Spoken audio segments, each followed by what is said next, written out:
Hey everybody, it's Tony George along with Doug Upstone. Today we're talking golf and we're talking PGA Tour, and it boils down to this: the FedEx playoffs. And of course at TPC Boston this week, Doug, and of course all the big boys are going to show up, and we got a showdown here at a great golf course, great venue, and of course some interesting results last week. And of course, a lot of the big boys sat out in preparation for this. You had that tournament last week, sandwiched, of course, between the PGA Championship and then this one here. So it's going to be an interesting week this week. How do this course is going to test some scores. I think 16 under won it last year. Probably be around that same mark. Your thoughts going into this week? Yeah, well, before we go any further, hey, I just want to say something about you. Okay, you've been kind enough to praise me. We're all familiar with Richard Petty as being the king, okay, of NASCAR. Well, right now, the king of NASCAR is Tony George. Okay. Oh wow. His best bets are absolutely killing it week after week after week. So everybody jump on board with Tony for NASCAR. And I didn't look today, but I know that you've been on an amazing run in the NBA as well. So congratulations to you. Yeah, we've NASCAR has been something that we got into a couple years ago. And I was always kind of betting it on the side with the head-to-heads, just like I do with my golf, the daily head-to-heads or the head-to-head for the races. And, in 2019, we ended up number one over at Docs with 88 units and about $7,700 to the good in our first full campaign. And being one of the best guys at Docs is kind of a big deal because there's a lot of really good guys over there, and they're all transparent and documented. And then this year, we've eclipsed that already. We are up 108 units and $9,900 to the good with 12 races left. And we have a double dip this weekend. Not only do you have the FedEx playoffs going on in golf, you've got a Monster Cup race both Saturday and Sunday, both at Dover. And the last time they did this at Michigan, we ended up going, I think, 6-1 for the weekend, split the 2 days. We've hit 14 out of 16 head-to-heads and 19-3 on 6 or 7 unit plays this year in NASCAR. So to complement your golf addiction, get yourself a money addiction and get yourself involved with some NASCAR this weekend. Problem is, 5 minutes after my picks come out, Doug, I think the books are kind of on to us, especially the globals. They take my pick down 5 minutes after I release it and put it back up an hour later at about double the price. And they've caught on to us. We've got a large following there. And the NBA, some surprises yesterday. Obviously, 2 number 1 seeds went down, but still, we had Indiana and we lost Oladipo in the first quarter. Got poked in the eye, and that really hurt me with Indiana catching the 5. I guess you had them too. They still threatened, but at the end of the day, 2 number 1 seeds go down, but a nice 11-2 run there in the NBA playoffs. And but this weekend here, I had a hit and miss week last week on the PGA Tour. We couldn't get any picks out on Saturday last week in that tournament because at the end of the day, the PGA changed the tee times to way early to avoid weather, and we couldn't get in our head-to-heads. But I think there's going to be some interesting head-to-head matchups, even on a tourney look this week in this tournament. You got all the big boys matched up. If you look at the odds at the places they're available, and by the way, those of you watching this that live in Colorado, you have legal sports betting there, thank goodness, and you have legal weed too. So you're more relaxed when you're watching the game, apparently. We have the same thing here in Vegas. But at the end of the day, be sure and get the Circa app. Circa, Derek Stevens' outfit here in Las Vegas. They got a great app, and they give you a ton of options, on the PGA Tour. And also a NASCAR, I might add, by the way, too. And their odds are a lot better. But at the end of the day here, I'm looking at all the big boys matched up against each other in terms of tourney head-to-heads here. We've got, and I wrote this down so I wouldn't forget, we have an 7,261-yard Arnold Palmer redesigned by Brad Faxon about 6 or 7 years ago, TPC of Boston. Patrick Reed last year, -16, runner-up Abraham Ancer, Jon Rahm, and somebody who played good last week, interesting enough, Harold Varner III. And last year, what I'm hearing, Doug, is a lot of chatter about Jason Day. And Jason Day was on the cut line last year for this tournament. I think he was nursing a back that is in a lot worse shape than it is now. I think his back is healed. And if you go to these fantasy sites and listen to some of these shows, which I do, I like to be informed like everybody else, and I respect some opinions of some of those. You're hearing a lot of chatter about Jason Day. Your thoughts on Jason Day headed into this tournament? Yeah, I mean, Jason Day has 4 top 7 finishes in a row. So that'll grab a lot of people's attention.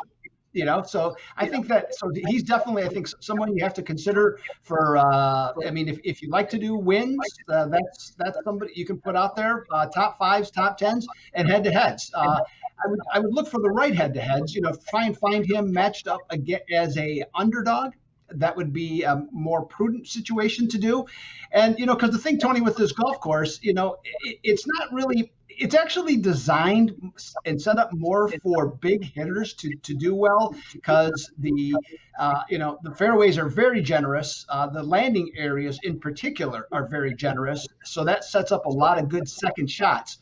It's interesting, though, if you look at the history of this course. Now, they didn't play in Boston last year, but prior to that, when it was Deutsche Bank, and I forget what the other one it was too, when it was in Boston, TPC Boston. The thing about it was that the big boys like DeChambeau and some of these other guys, they won, but so did other guys. Okay, Charles Kirk comes to mind as someone that would not be considered a big hitter. Webb Simpson, I believe, too, was in that mix. And so with that, so it also let's just say it helps big hitters, but if you're accurate with irons hitting into greens, that is also a huge plus. And the conditions of these greens, they have a lot of undulation, but they're super quick. Probably other than actually right here in Phoenix, the greens are as fast as there is on the PGA Tour on the step meter at 12.5 or better, but they roll so true. And that's what it comes down to. Then, if you can get inside of 15 feet, you can start making putts. You're going to score here. Yeah, I think the two things on look. I'm taking driving accuracy at a lot of these courses. I put a heavy emphasis on. In this course, I'm not putting that heavy of an emphasis on that. Because as you mentioned, the landing areas in these fairways are relatively wide for the PGA Tour, which brings in a lot of bombers. But as you know, drive for show, putt for dough.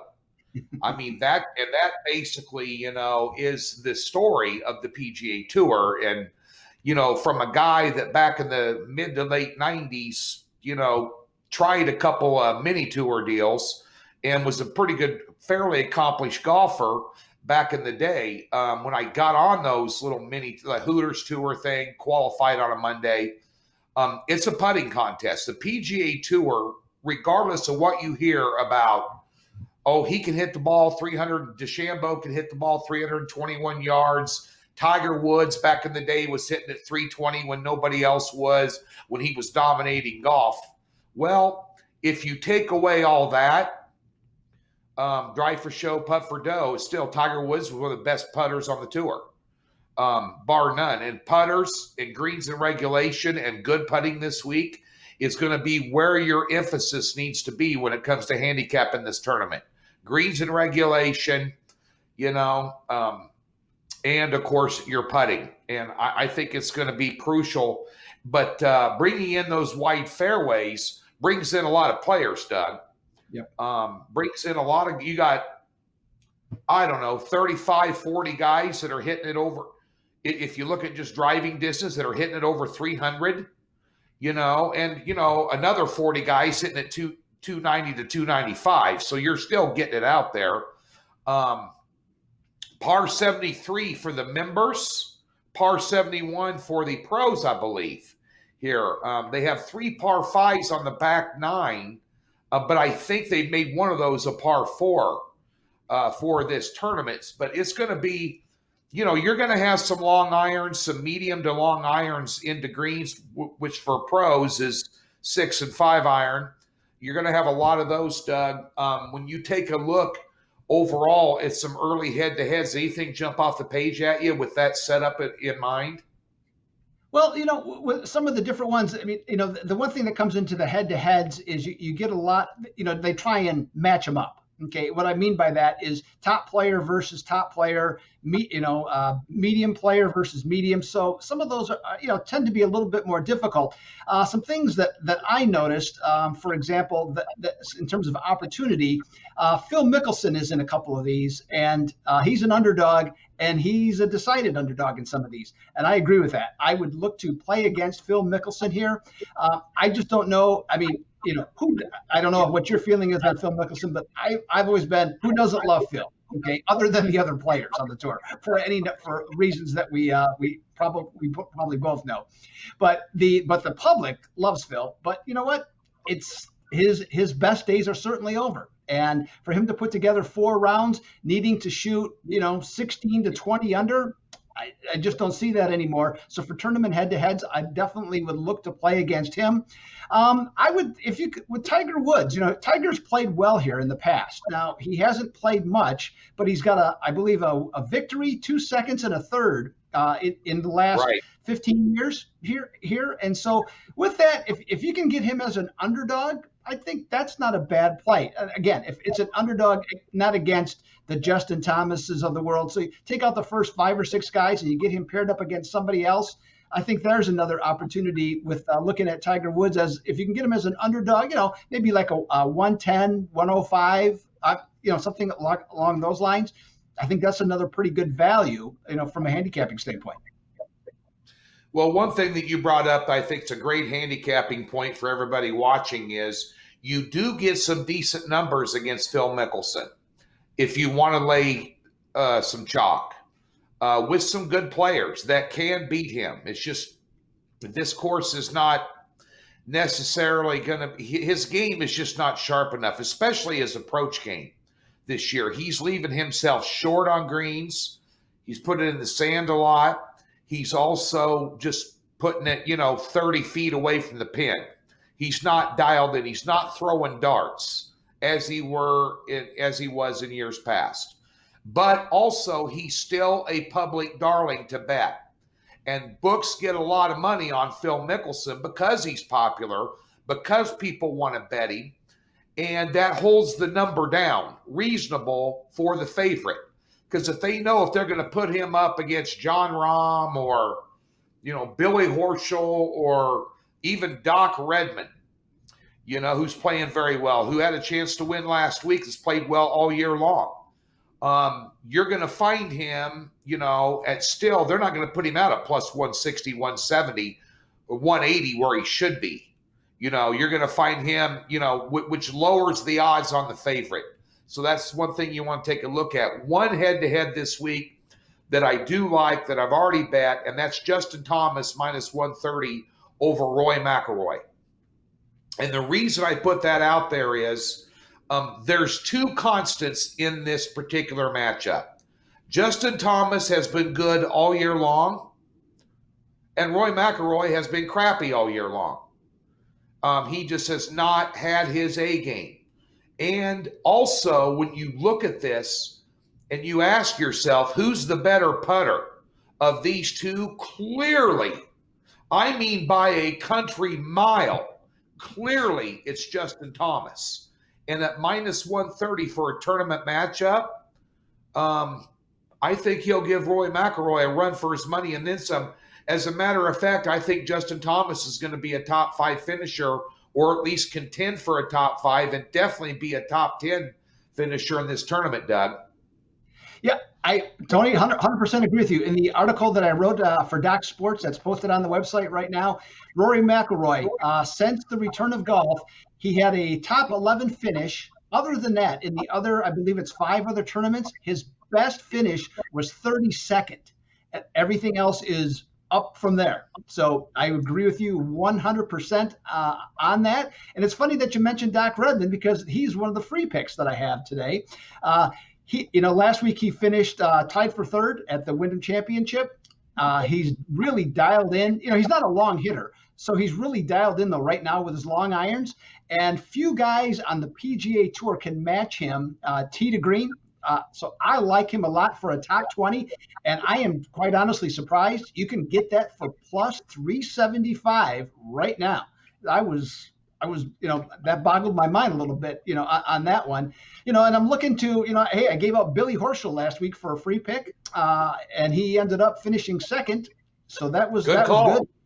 And overall, another winning week, Tony, 3 in a row. So I'm up $5,000 on units on golf this season high, and going to look to continue it again this week. What else do you got for a free pick, Tony? Well, we got the Thomas over McIlroy. I love that Doc Redman pick, by the way. I missed that. Plus 375? Yep. Top 20. Oh, my. Yeah. Free money. That's free money, folks. And speaking of free money, don't forget the free $60 we give you. Let me point that in the right direction. There, up. There we go. It's all backwards on these cameras. The free $60 we give you for docs and get hooked up this weekend. I see a matchup tomorrow. I'm going to open up Thursday with at least a 6-unit head-to-head. And I'm looking forward to it. That's a moneymaker. We'll be up. All my head-to-heads will be up at 8:30 a.m. Pacific tomorrow. And we only can take those tee times after 12 noon. So, a lot of the big boys tee off, early in the morning. Then they flip-flop the tee times the next day. So that's kind of how we do that. But top 10s here, I'm going to go with Jason Day plus 185 in the top 10. I'm also going to go with Patrick Reed, the defending champion, in the top 10, who played well last week, who played well in the PGA Championship, who's played fairly well this year overall. This course is built for him. He's a good iron player. We all know he's a great putter, without question. And you don't win the Masters unless you're a great putter. And these greens are similar to a Masters green. You're talking about 12 to 13 on a Stimpmeter. And you can get Reed in a top 10 at plus 240. And a top 20, it's still like plus 130, which might be a guy you might want to surround a little bit. And then in the top 20, my long shot of the week, but it's really not a long shot, but I think it's still a good number on a very good player that I think will bring his A game. And he's got an all-around game that I think he can handle this course. And he's kind of been off the radar this year. He showed up at the PGA Championship for a while, and that's Justin Rose. You can catch him at plus 185 in a top 20, Doug. And I think all these players, Jason Day, Patrick Reed, and Justin Rose, obviously Justin Thomas in the conversation. We have him in a head-to-head here against McIlroy, but which I would think for a tournament best bet, that's probably my best one of all these. But all these guys that I've mentioned are definitely going to be in the conversation headed towards the weekend. It wouldn't surprise me. It wouldn't surprise me if McIlroy missed a cut. I'm that down on him right now. I don't think he just doesn't have it together. But if you take a look at the odds right now, the 2020 Northern Trust odds from William Hill, Justin Thomas 12-1, DeChambeau 12-1, Rahm and McIlroy 14-1. McIlroy is a waste of money. Dustin Johnson 18-1, Xander Schauffele 20-1.